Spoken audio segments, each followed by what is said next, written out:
you obviously went through the police academy. Yes, I did. And you went through another training when you became a detective. That's right.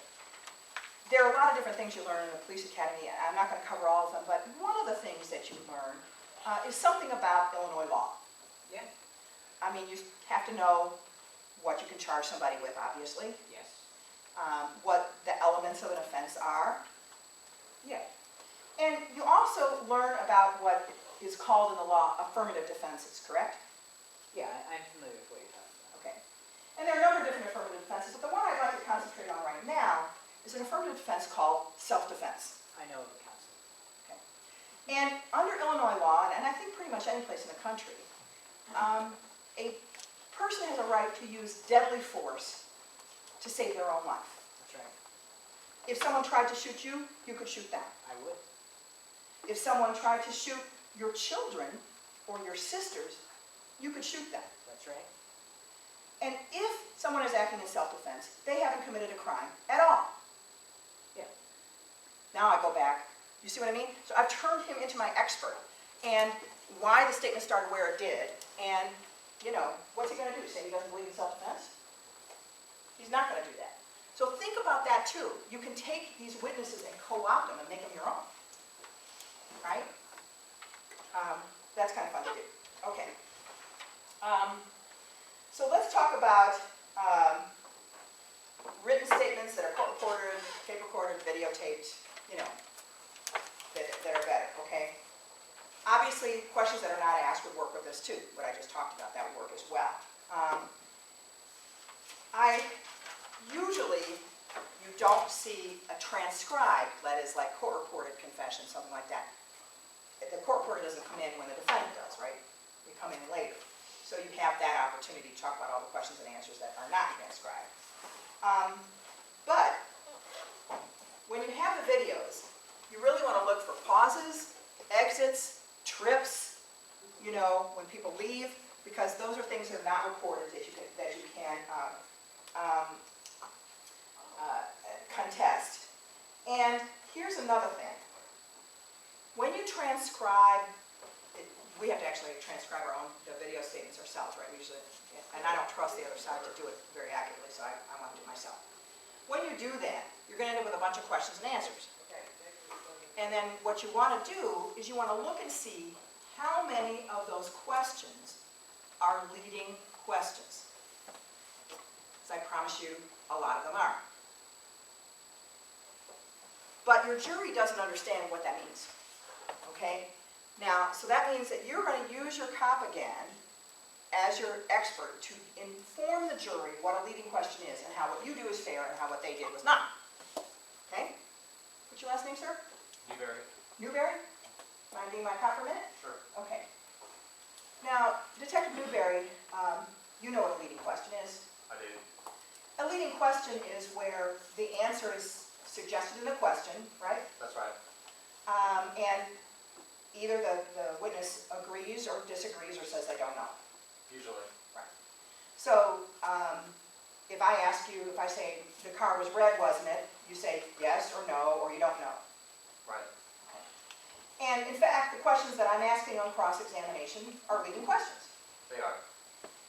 And that's direct examination. You don't ask leading questions, cross-examination you do, right, in court. It seems that way. Okay. Now, if I were to ask an improper question or a compound or confusing question, the prosecutor could object, right? They could. And if the judge agreed that the prosecutor was right, that my question was unfair for some reason, the judge would sustain the objection. I've seen that happen. And if the judge sustains the objection, then you wouldn't have to answer the question, Right. and we'd have to just move on. Right. Then you go through how many leading questions there were, and you'd be surprised. 50%, 60%, 70% of the questions are leading. Really, in almost every interrogation I've ever looked at. And do you go through that one by one now? Oh, I Is do. the leading question? I might, or I might have gotten them to agree to this in the motion to suppress, that there were 100 questions asked and 67 of them are leading. You know, it depends. Okay, you had a question? Yeah, how do you deal with an objection to that line of questioning with the judge?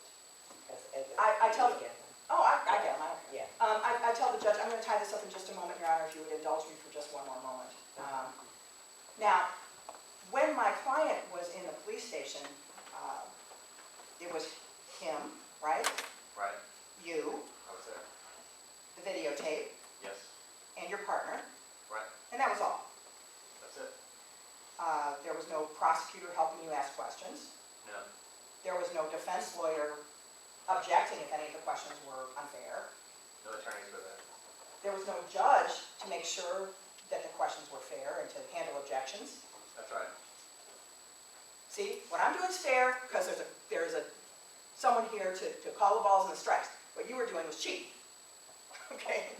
So you have to make the two things contrast. And usually I can get through that. I'm not saying every single time, but usually I can get through that without having too much trouble from the judge. And then if I've gotten it, the admission in the motion to suppress, and sometimes I've done that where I just give it to them and I say, I've gone through here and I've circled every leading question once I've established with them in the motion to suppress what that is. Would you go through and tell me if there are any that I've circled that you don't agree with? Because sometimes, a judge will get annoyed if you want to go through 70 questions. Right. Okay?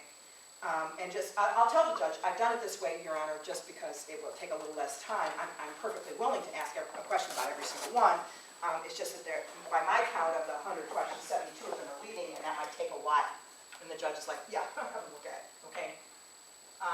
And you get them to sign it, and all that kind of stuff. So then you've got this document that you can use to cross-examine them with. So that's a way that you can take on accuracy because a lot of the words are simply agreeing with what the police officer said. So it's the police officer's words without any safeguards. Okay? All right. So this is how you might handle the accuracy of the statement. Is it accurate? Is it complete? Does it cover everything it should? Is there any cheating that was done by asking leading questions, etc.? Okay. Now I want to turn to how you go about handling. Okay. About how you handle the question of when the confession is not true, and how you do that in the trial. Okay. Now there are people who disagree with me about using the word confession. They think you should say the word admission or statement or something else. I just feel like this is just stylistic. I just feel like if the police officer says, the defendant said that he shot the person in the back, that's kind of a confession, so it's probably better. It's just that I think for some people, there's a religious overtone to the word confession. Well, they're gonna be using the word confession, so when you're trying to use a Yeah. different word, it's gonna sound like, lawyer trickery. Yeah, it does. So I just don't agree with that, but there are people who feel differently, so I just thought I should mention that, okay? So if you're going to contest the truth now of the statement, right, there's basically three categories of statements. One, the confession does not fit the facts brought out by the trial evidence. Two, it only fits some of the facts. And three, it fits all the facts. Okay, so we're going to start with the easiest again. It doesn't fit the facts, okay? The name of the game here, of course, is preparation. You want to compare the confession with the trial evidence. And the best situation is where the immutable physical evidence simply doesn't fit. Where the shooting occurred, on the body, whatever it might be. Okay, so let me give you an example of what I mean. We had a case in Chicago where things always get worse if the word daily is involved. Two major contributors to the daily campaigns, father and son, own a little shoe store downtown Chicago. And someone comes in to rob them and kills them. The weapon that was used is that, I don't know what that thing is called, but you know that metal thing that you put your foot in and you can measure how wide, do you know what I'm talking about? That, you probably don't use that anymore, but you used to. What's it? Shoe sizer? I don't know what the hell it's called. It's metal though, I'll tell you that. That was what the weapon was, and this crime scene, even by my dated standards, was bad. Little old guys beat to brain matter, blood, everywhere. Just was, I mean, you couldn't walk in a store without stepping in it. I mean, it was just that bad with that bloody and disgusting scene. So, of course, there's an enormous amount of pressure to solve the case. It happens downtown. What is downtown that would make good suspects? Homeless people. Homeless people are always good. Homeless people are often crazy, right? This looks like a crime of a crazy person. So let's look around, because police get there pretty much right away, and they look around and they find Alfred Cage. And Alfred Cage is a homeless guy. He's one of those guys who has kind of the twigs in his hair, you know what I mean, right? And he's walking around, he's a big mess, and so they arrest him. Alfred's a little soft. If you happen to mention, I don't know, the crucifixion, he'd confess to that too. Okay? He's that kind of guy. And yeah, you're going to get the psychologist to say that he's like that. And of course, please remember the word daily that I mentioned earlier. Motion to suppress will be denied. So how do you contest the truthfulness of this confession, right? Because you're going to use your client's mental health problems, the fact, all that to show that the statement was a product of coercion, that it was, taking unfair advantage of a psychological weakness, etc. Well, he was arrested within, 45 minutes, an hour of the crime, something like that. He didn't have a house to go to and change. Okay? They took all of his clothes, shoes, and everything. They examined everything. They used the super glue, all that kind of stuff. And they found right here on me one little tiny little speck of something that might have been blood. They weren't 100% sure. Okay? There's no way that he committed that crime and wasn't a bloody, brain-spattered mess. Right? No way. And so the physical evidence in that case contradicted entirely the confession, which didn't make a lot of sense anyway. Right? So that's kind of an easy one to do. And you can use like a flip chart or an Elmo. I am going to counsel you not to use PowerPoint to compare the confession to the facts. The reason I counsel you not to use PowerPoint is if you use a PowerPoint, usually the judge makes you show it to the other side, which I don't want to show it to them at all, but I'll show it to them when I show the jury. Then they can see it as I go. So I really prefer a blackboard or something that I can write on as I go for that reason. You want to plan it out, but you don't want to have to give it to the other side, because then you end up in all kinds of objections. And does this only happen to me? I did that once. I'm never doing it again. So, okay. So what do you do when the statement, go to the hardest one, when the statement is entirely consistent with the evidence? Well, first, don't give up. Once again, consider if there's a way you can mount a defense that's consistent with the statement. See if you can figure out at the motion to suppress which of the facts that are in the statement the police already knew, to see if you could possibly argue that this was fed to the defendant. It's not my favorite, but sometimes it's what you have. You ever been trying a case because the max is 30 and the offer's 28? No? Yeah. I mean, sometimes you're trying a case because, the offer's death. So, and you consider affirmative defenses, etc. It's much, much harder. If you have a confession where the facts match perfectly, it's much, much harder, and you're probably not going to be able to win that case. But that doesn't mean that you shouldn't examine all of these things. But the most common thing that you see is where it's partly true and partly not true. That's the most common thing, where some of the facts are right and some of the facts are not. And that's what I'd like to spend the rest of my time talking about in terms of the truthfulness of the statement, because that's the most common one. Okay? In that situation, you have to find a way to explain how the client innocently knew what he had right and how only the killer would know what he had wrong. Right? You've got to be able to explain. I know. The burden of proof is on the prosecution. I know. And that, 225, get you on the bus in Chicago. Okay?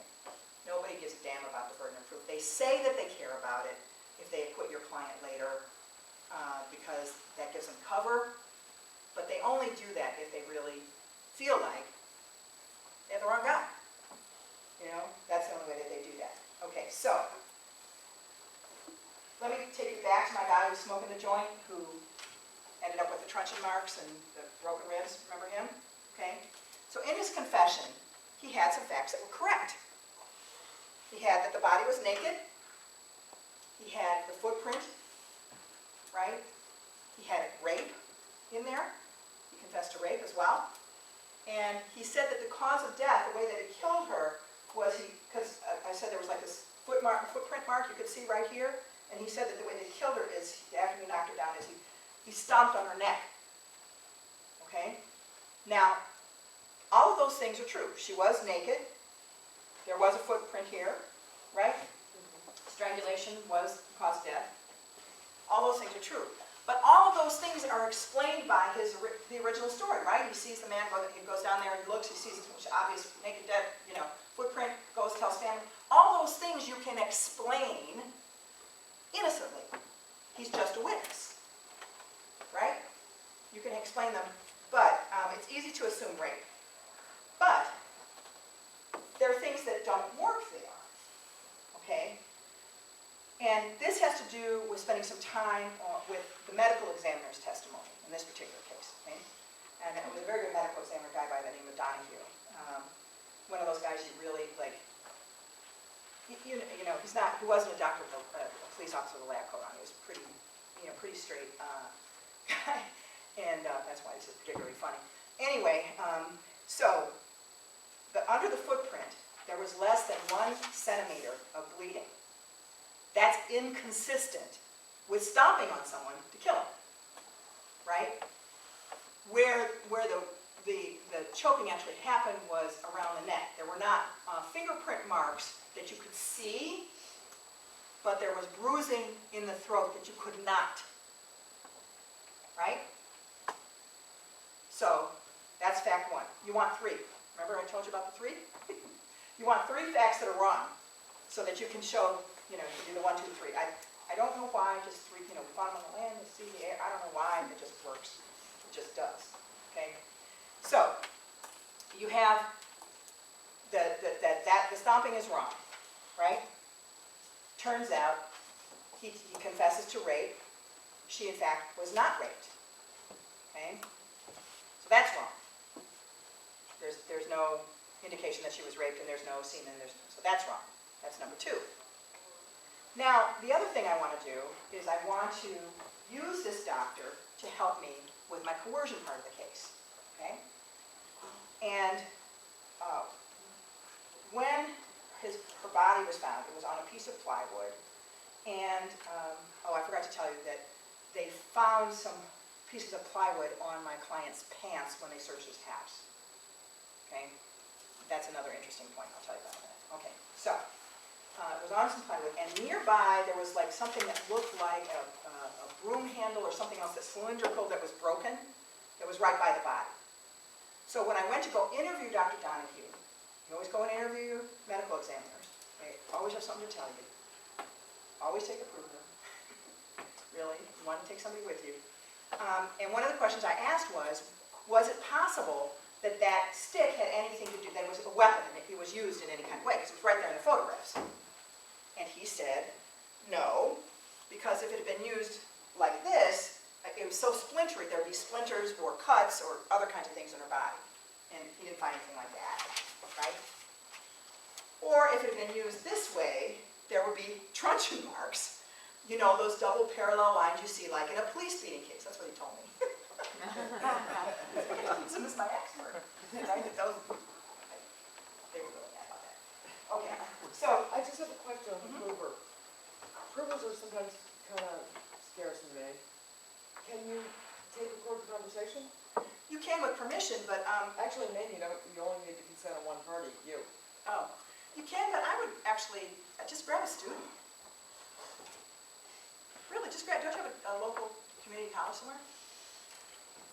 Yeah. I love community colleges. You know, you got these kids that are working 4 jobs at McDonald's and going to college, and like they get to do this cool thing and go with you. I mean, I know how to do everything on the cheap, believe me. Okay, and I also go to community colleges to help me with exhibits.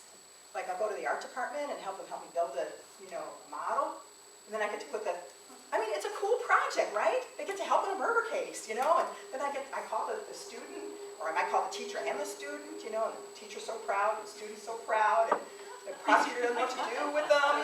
Okay. There's a lot of ways to do these things on the cheap, believe me. I know. I was in task force. Between 20 and 29 murder cases at any given time on my call, a quarter to a third of them were capital cases. They have dime, so I learned, man, there's a lot of free help out there. You might as well use it, and plus they make great witnesses. They just do. Thank you. You're welcome. Will your court not give you money for an investigator? We can't Yeah, get a little funds. bit of money to investigate. Yeah, but you don't necessarily need one to be with you with it, and I mean, it would be kind of cool, right? I'm telling you. The only caveat is, with students today, now I really sound old, I'm sorry about this, but with students today, you've got to really warn them about email not being confidential. Okay, you really got to talk to them about that a lot. Law students too, I hate to tell you. Okay, so, where was I? I was talking about the truncheon mark. Okay, so, remember I talked to you about the wood that was found on my client's pants? This was during, I think, search 2, or before they'd gotten the confession. And the testimony had gone in, and and the prosecutor, the one and only time this has ever happened to me in my career, got an attack of conscience about a day into my case, and told the judge that the evidence technician he put on the stand to talk about the piece of wood, the wood had come back inconclusive, it didn't necessarily did not match with the wood there, had told him that the wood could not have naturally been on my client's pants. That the wood was jagged, the pants were too smooth, they couldn't have naturally been there. That it had to have been planted. Yeah, well, the prosecutor told me this. I'm going to tell you his name, Henry Lazaro. I mean, that's what they're supposed to do, but like they never goddamn do it. I always find it later, right? But he did it. And so at that point, not knowing that, we decided to move for mistrial because a lot of the cross-examination and things like that I'd done, a lot of preparation had been assuming that they hadn't legitimately found this, because that's the closest to physical corroboration that they had. And so the judge granted the mistrial. We did an interlocutory. I tried this fucking case 3 times. Hanging, I was like, could you just decide on something? Please. Anyway, so at a certain point, don't you just want to take over? So between trial 1 and trial 2, there was a change in the literature. And I'd only had 2 things wrong with the confession, right? Cause of death, no rape. I needed that third. Well, the third one came between trial 1 and trial 2. Trial 2, between that, there was a lot of literature that came out about bite marks associated with sex and sexually related crimes. And Dr. Donahue, being the wonderful doctor that he was, went back through every case of his where there was intimation that there might have been a sexual assault to look to see if there were bite marks, including ours. And there were. Okay? And, that wasn't in the confession either. Okay? And they were like weird bite marks, so they looked like somebody with really weird teeth, which my client fortunately did not have. Okay? I know that you can't really make bite mark identification, but that was a fact that wasn't in the confession right, okay. So when I get the supplemental report, I get very excited because I'm a sick woman, and I make an appointment to go see Dr. Donahue to make sure I'm understanding everything. And for some reason, medical examiners like to meet with you at 7:30 in the morning at the morgue. I think it discourages people from coming. I don't know what it is, but that's when they want to meet. And it happened to be on Valentine's Day. Okay? So I'm like, I just lived the most exciting romantic life ever. I'm spending Valentine's Day at the morgue. But whatever. Okay, that's when he could meet.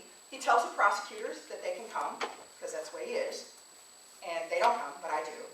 And he explains, that these marks were there, that he didn't know what the bruises that he saw were, but he now knows that they were bite marks, that they indicated that one of the front teeth was cracked and kind of like snaggletooth, which my client didn't have. So, I mean, this is really good stuff. Now I got 3, this is really good. So I'm really happy about it. All right. So he's on a stand, I cross-examine him, and, get these great facts out, sit down. Prosecutor gets up and asks about our meeting on Valentine's Day, like I was having sex with him. You know, you have a good relationship with Andrea Lyon, don't you? Well, he did, of course, because like I actually do the work and he respects that kind of thing, right? And, you know, I didn't want to say like, did Dr. Donahue, I mean, that would kind of be mean, but anyway. And I mean, he implied basically that we slept together. And that's why he gave me the answer. And when I realized what he was saying, do you ever forget a word you know really well? Has that ever happened to you? The word objection fled my vocabulary there for a minute. So I stood up and said, "Are you kidding me?" Instead of objection, which actually was better. And the doctor said, "Are you kidding me? This is one of the most professional young women. I invited you to that meeting. You chose not to come. You didn't want to know." He like lectured the guy. Well, it was wonderful. Just a wonderful day. I hung the jury again. Finally, we agreed that there was a felony that wasn't a murder that we could agree on. Third time, nobody will try it a fourth time. But anyway, so that's what you have to do when it's partly accurate, right? You have to have an innocent explanation of why he would know what he did know. It was public, he was a witness, something that makes sense. And only the killer would know there was no rape. Only the killer would know that it was actually manual strangulation. And only the killer would know that he bit him and that he had a snaggletooth. Okay? And that's what you want to try to do. So, we're going to stop in a few minutes, but here's one of the things about confession cases. When you have a confession in a case, the prosecution relaxes. They do. They figure they're going to win. I mean, they win most of the time anyway, right? Or am I the only one who has a wing in a prison name now? It's in Stateville. I mean, you know, look, let's be honest here. But they relax. They believe that the jury will think, I wouldn't confess to something I didn't do, which they will, but if you do good voir dire, you're going to get those people gone for cause, right? They believe that even if you can show that the police cheated, lied, beat up someone, you know, told them lies, I didn't cover that, you know, they're allowed to tell lies, and they do, right? And it's fun to get to cross-examine about, you told this lie, you told that lie, you told the other lie. Yeah, I know you're allowed to, but you lied, you lied, you lied, you lied. And you did a good job of it because the defendant believed you when it was a lie, which, of course, is translatable, right? But even if you get them to believe that, if they think the confession is reliable, they're going to convict anyway. And so that is what the prosecutor goes into this thinking, that they're going to win, that all they have to do is put the confession on and say no one confessed to something they didn't do, and they're going to win. And they're not going to be ready for this. They're not going to be ready for the motion to suppress that you have lost exhaustively. They're not going to be ready for the investigation that you did pre-motion and post-motion so that you can take apart their explanation for whatever it is that happened, for the length of time that they had them there, for the trip that they took. They're not going to be prepared for all this. They're going to think you're going to just get up there and say they beat him up and so don't trust the confession or whatever, right?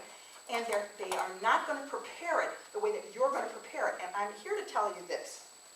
The first time I did this lecture was a long time ago. I first started lecturing about this. When the Wisconsin Public Defender's Office asked me to talk about trying confession cases. And I was like, but I don't like trying confession cases. They're awful and you lose them. But I agreed to do it. And I sat down and tried to think about confessions apart from my case, right? Because you're always thinking about, you know, my case. I've got it in this case, I've got it in that case. I tried to think about it more globally. Why do juries convict even when you can show coercion? Why does that happen? And I came up with this paradigm for it. But I felt funny giving the lecture because, I mean, I gave the lecture, it was a pretty good lecture. Mike Morrissey and I did it together. I used to work with him in the Public Defender's Office. And, you know, we did a mock cross-examination and all that kind of stuff. But I felt bad because, like, I'd never won one of these things, you know? But I still thought it was a lot of good ideas. It was the thing about stepping back from my case that made me try the next case that I had up differently. Thinking about it this way, how the jury's going to think about it. Thinking about the kinds of questions I had to do in voir dire, etc. 3 weeks after I gave this lecture, I tried a triple homicide, 21-page court-reported confession.